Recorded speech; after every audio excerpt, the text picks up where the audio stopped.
Hello everybody. I'd like to give us a quick introduction to week 12 on evaluation. That's chapters 11 through 13 in our text, Designing Effective Instruction. So we talk about a couple of main issues, and we see them actually reoccur throughout the different themes in these three chapters. So this isn't necessarily a chronological introduction. I tried to combine all the key issues into my talking points for this to try and fit it into 10 or 15 minutes and not repeat 2 or 3 times. So when we talk about evaluation in the instructional design process, the first question we have to ask is, why do we perform evaluation in the first place? Well, the book basically says that we do it so that we can make judgments about the worth or success of people or things. Whereas it is a person performing to a specific level, or is a project, a tool, or whatever, providing us the desired results. Now, when we're performing evaluation, the book talks about 3 specific parts, and I'm sure that everyone has heard of the first 2 in your undergraduate methods, formative and summative evaluation. For me, this is actually the first time that I've ever heard of the idea of confirmative evaluation, so I found it pretty interesting to read and learn a little bit about it. So just as a quick review, formative assessment or formative evaluation is something that happens during the actual instructional process. It gives us feedback as to how are the learners or how are the participants in the instruction receiving the direct instruction. Do we need to stop? Do we need to make changes? Do we need to make revisions? Now, when we're looking at a program evaluation, the book says that we use formative evaluation especially heavily on what they consider an unfinished product, something that's still in initial development, something that's still being tested, because we're not sure and we don't have a lot of reliability, and we'll talk about that term in a minute, as to the effectiveness or of the end product of the instructional unit or whatever it is that we are delivering direct instruction on. So we want to ask a lot of questions throughout the course of the way and find out feedback from our students as to how are things going, do we need to make changes, and we can do so and we can note those for the next cycle around the instructional design process, if you will. Summative evaluation, basically we evaluate after the program, and we see, has a person either attained a specific level of understanding, a specific level of proficiency, have they gained a certain awareness or attitude, and we'll talk about more about those a little bit later on as well.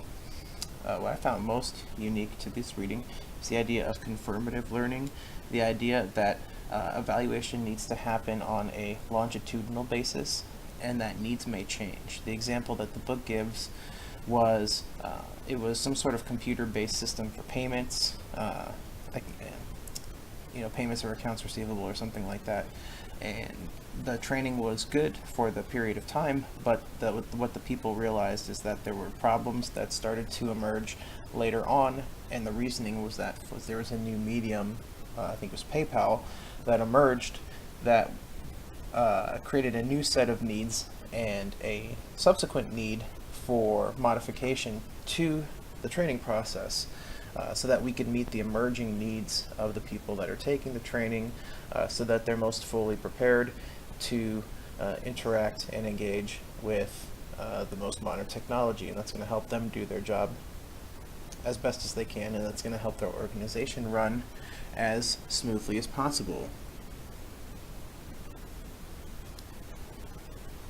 So when we're planning evaluation, we have to ask ourselves some questions, because it's very easy, and I even have had arguments with tenure track faculty here at the university on construct validity and instructional design and assessment and so forth.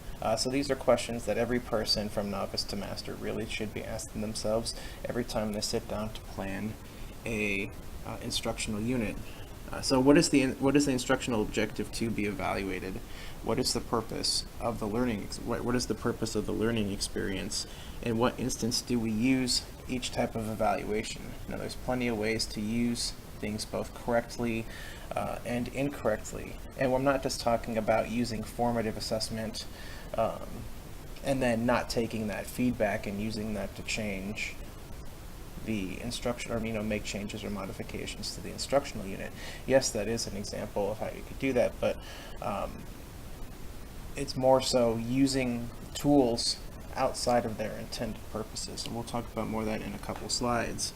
So some questions that we can align to those three formative, summative, and confirmative assessment. So formative, how are we doing? So that's just kind of a stop and check. Summative, how did we do? So once again, we're moving to the past tense. And then confirmative, how are we still doing? Which is more of like, you call it like a future perfect, if you will. Whereas, we are likening, I guess, to the past to say, okay, are we still okay with what we learned? But are there anything that are new and emerging that have come up since you undertook this learning experience at some point in the past that have created holes or have created an incomplete either understanding or proficiency of whatever it is that you're trying to do?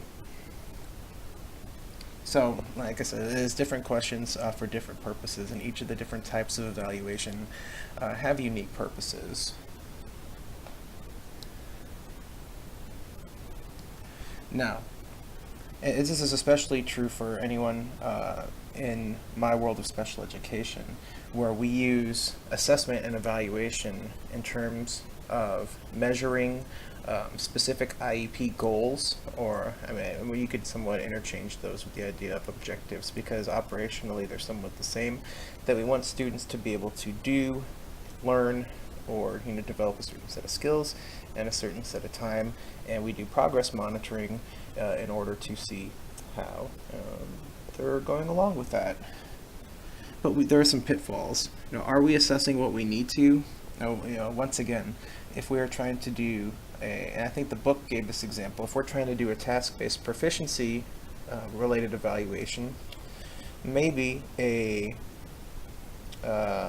multiple choice, true, false, or other closed response oriented test, that might not do the best job of showing whether or not a person is able to actually complete a multi-step process. There's other alternative forms of assessment that we could potentially use. Also, are the assessment formats relative to the instructional objectives? As I said, especially in my world, we use alternative assessment every day. Whereas if a student, for example, if we're doing a reading comprehension related assessment, in English language arts, if that student has a writing oriented learning disability, or reading something that prevents them from being able to write, it could be fine or gross motor, it could be something cognitive or learning. There's a number of things So to give that person a book report to be able to show their ability to sequence and comprehend the topic and the main ideas and things like that of a book is going to lead to an inaccurate representation of what that student knows and how that student can perform.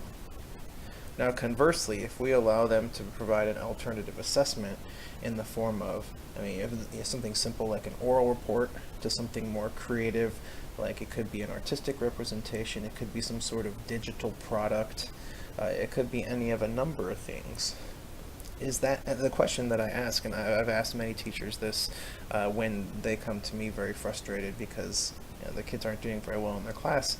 I said, well, would them using this alternative format to show you their understanding do any better or worse, or any more or less of a job of showing you that they understand the sequence or the main ideas of this book? Is them providing you a digital product of some sort any less of a representation of their understanding of that story than if they were to write out a 3 to 5 page book report? I would argue no. Now, that being said, if the objective of the report was writing mechanics, then we got to look at some other ways that we could accommodate that student with a disability, because the objective that is being evaluated through the book report is writing mechanics. So that would be either the student understands the writing mechanics and can execute them, or they can't. So them being able to draw a picture about, or make some sort of digital product as to whatever their prompt was, is great and all, but it's not assessing the objective, which is proficiency in writing mechanics. So food for thought on that. But there's a ton of different alternative assessments, observations, rubric-based systems, portfolio-based systems, interviews, surveys, and also self-reflection and self-evaluation. So understand that there's many roads to Rome, and oftentimes we can achieve our end through a slightly unconventional method. So the book talks about a few key terms here that you may or may not be familiar with. The idea of an evaluation, validity and reliability. I think probably everybody's taken that in their assessment courses in undergrad. But at any rate, validity specifically measures what was learned as specified by the instructional objectives for the unit or topic. So that's, let's say, we're teaching a college level course on special education. And in the course of the evaluation and assignments, let's say we did an audit of a course. I did an audit of a course that I've taken over for the university. I found that we had a considerable percentage of the points that were being assessed in the class that didn't align to any objective or any specific professional standard that the course was supposed to be aligned with.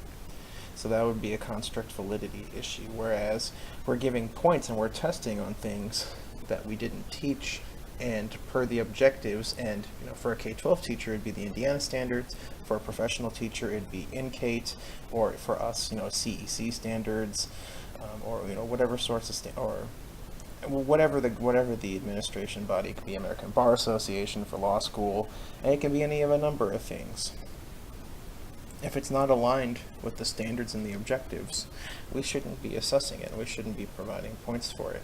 And that may have to come with, yes, you can have rules for mechanics and things like that, but we have to understand what is the overall scope of the assignment, and what is it that's supposed to be assessed, and what is it are we trying to get that particular student to do in this particular context of the assignment. If research and formatting is a part of that, then great. We need to put that in, because certain fields need to know how to do research and formatting. If it's not, then should it account for that such a high percentage of points in the overall scheme of the design of the course? I think that's a relatively arguable statement. And then also construct reliability, which is that students are going to perform at a relatively similar level across multiple trials, across multiple contexts. And if we see that one class is doing really well, one class is doing not so well, we have to really take a close look as to what that is. Is it a personal, is it an individual class variance, which is certainly a possibility, or is it is it a different instructor? Or the instructor, is it a late night class as opposed to a day class? What sort of considerations can we extrapolate from the differences in the two groups, the high performing group and the low performing group, to try to establish a hypothesis as to why we're not seeing a certain parity in scores. A couple other terms are relative standards and absolute standards. I know these more as norm reference testing and criterion reference testing. Also, you consider relative standards, a curve. The book shows you the old school, I guess you could call it an old school curving, where the people that perform in the middle get a C, and only a certain amount of people get an A. I think really where we see that more is in standardized testing, in like forms of a SAT. Something like an SAT, a 1600 is not a perfect score. SAT is the perfect score is the top X percent performers, as opposed to looking at the entire group as a whole.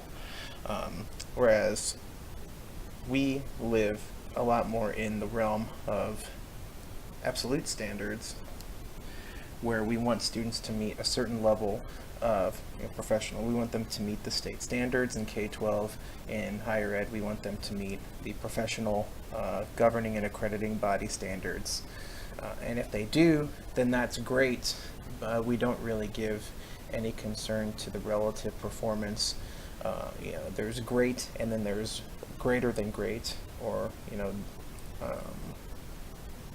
putting people in normative totem poles, if you will, doesn't have, it's not necessary in the same context as it is when we're trying, like for example, the SAT is trying to pick out the best from everybody else. And one thing you'll see at the end of chapter 11 is that the book talks a lot about pre-testing, and I kind of put the word pre-formative because we can do a lot to understand where students are at developmentally with a specific area, and then we can use that not only in the planning for future cycles of the actual instructional program, but we can use that as our initial formative assessment to say, okay, before we even start, I've identified these as problem areas or these as strength areas.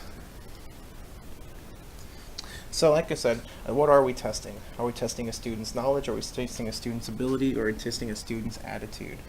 Each of these are going to need specific and different assessment techniques. Otherwise, they might not fit. It's putting a square peg into a round hole.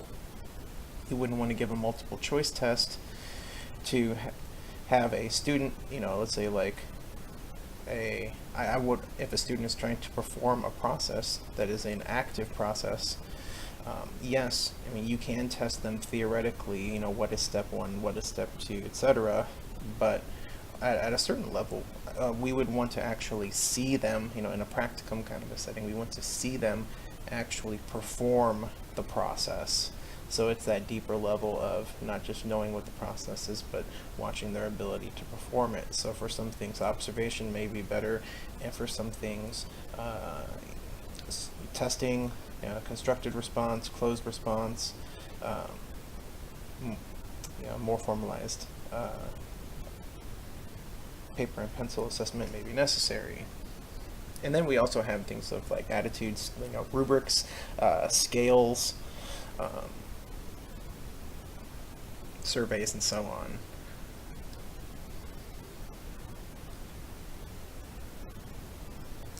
So a couple of the topics later on in the readings talks about some of the more broader issues when we're talking about program development, program effectiveness and efficiency, and the idea of cost.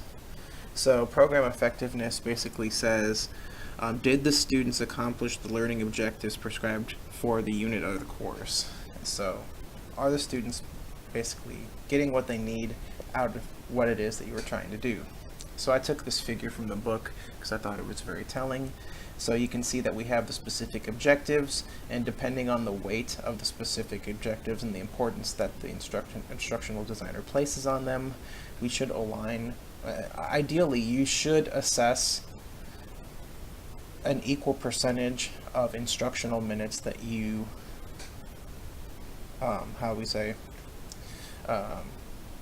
you should assess at a level of parity with the amount of instructional minutes that you invest into a specific topic percentage-wise.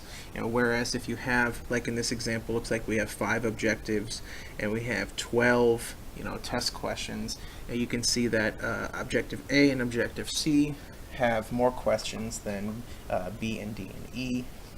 I would like to think that we spent a little bit more time in class on objectives A and objective C, because what you don't want to get into is an instance where you touch on something very briefly, but then when it comes time for a test or an evaluation, all of a sudden it's 30 or 40% of the overall points of the assessment.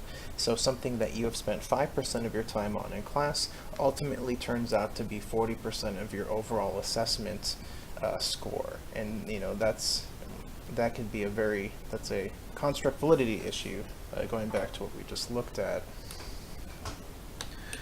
Also, the idea of program efficiency is how efficient is a program. So we're talking about that from a infrastructural point of view.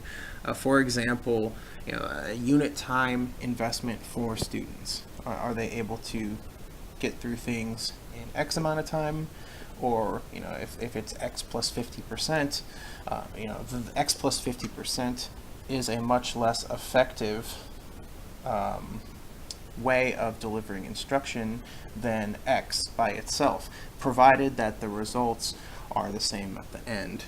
Also, number of instructors and support members required. We'll talk about instructional cost in a minute, but basically the idea of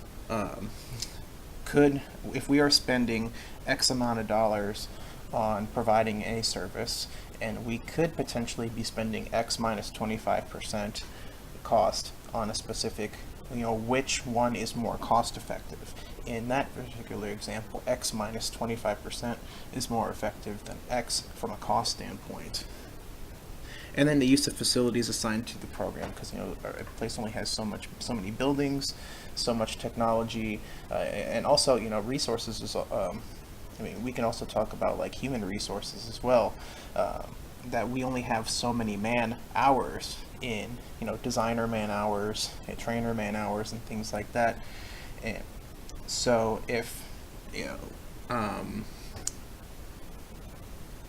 once again, if we're putting too much time or resources if we're putting too much input without the desired output, or we can put less input for a commensurate output, the method with less input for a commensurate output is going to be the most efficient way of providing that program.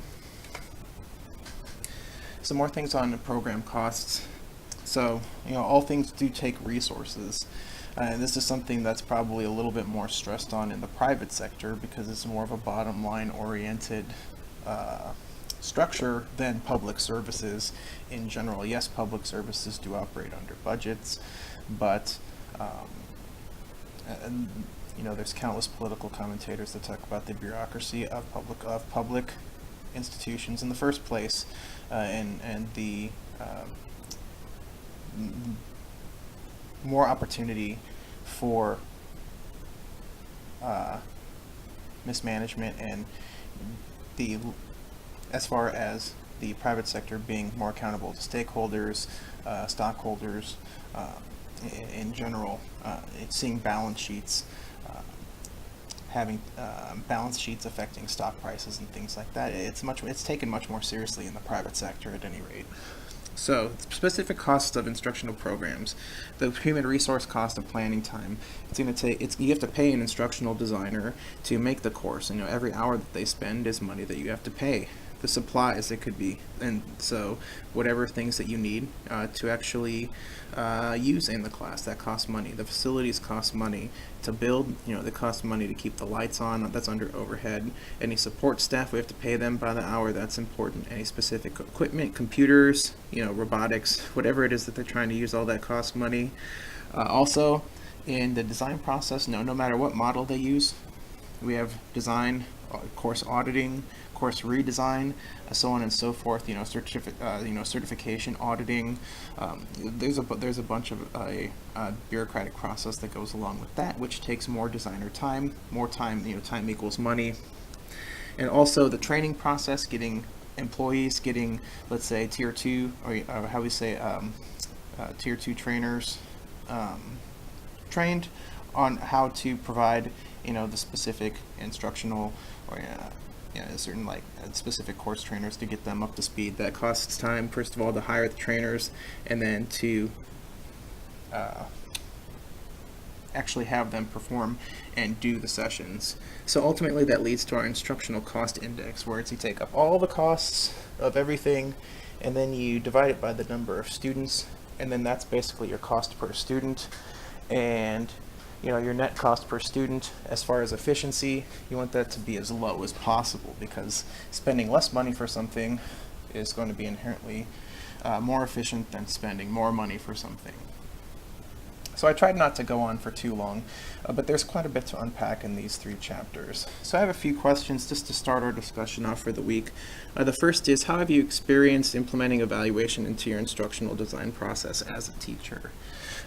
And I'll give you guys my short answers. I guess Ball State, we learned through LAMP, which is Learning Assessment Model Project, through student teaching, and the person that was my mentor person, I did the idea of backwards design, if you will, where we basically start with the objectives and then we start with the assessments, at least the summative assessment, where we have the objectives and then we place priority on the objectives, on how much time that we want to invest on things, and we rationalize that, and then we redesign the assessments based on the amount of time that we invest on specific objective. Let's say, for example, there's objective A, B, C, and I put 40% of my time into objective A.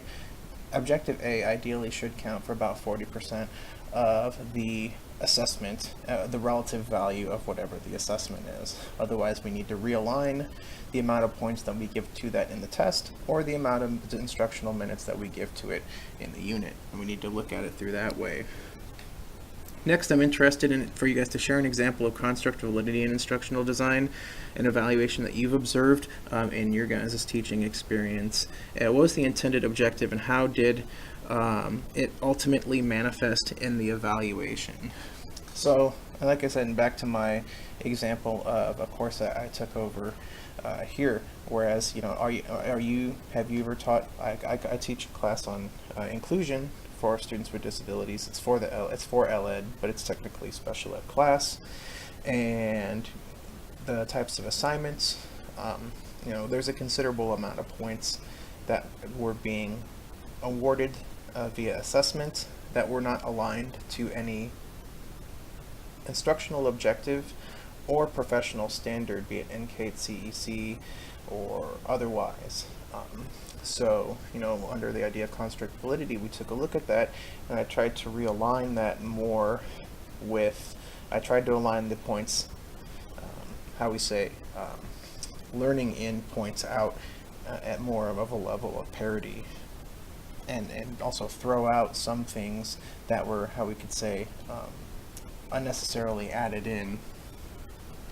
And then lastly, how do you think that private and public sector jobs use and prioritize evaluation differently?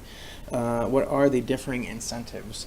And I gave you guys a little bit of my rationale on that a little bit earlier. I've worked in both private and public settings, and in my experience, I've noticed the financial incentive, especially for the instructional cost index, is much more prioritized in a private setting than in a public setting. When I've gone and I've provided proposals to specific, I've given proposals in both private and public settings, and one of the first things I get asked in the private settings has to do with the instructional cost index. I mean, not that they're not going to ask for that specifically, but they want to know how much is it going to cost them and how much are they going to get out of it.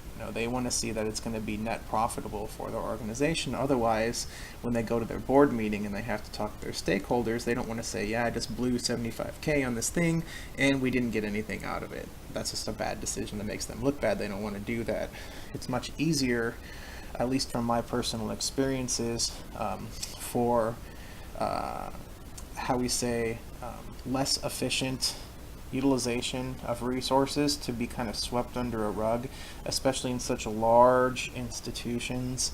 Once again, it's the idea of government bureaucracy and efficiency not always being one and the same. And of course, I welcome differing opinions, and especially dissenting opinions, because I think that would be an interesting conversation. I've made my position very clear. I'd be interested from someone who disagrees, provided there is someone that does disagree. So at any rate, if anybody else has any good questions that they would be interested in having added on, feel free to post those. But thanks for spending a little bit of time getting to know this week's material, and I look forward to your discussions. Have a good evening.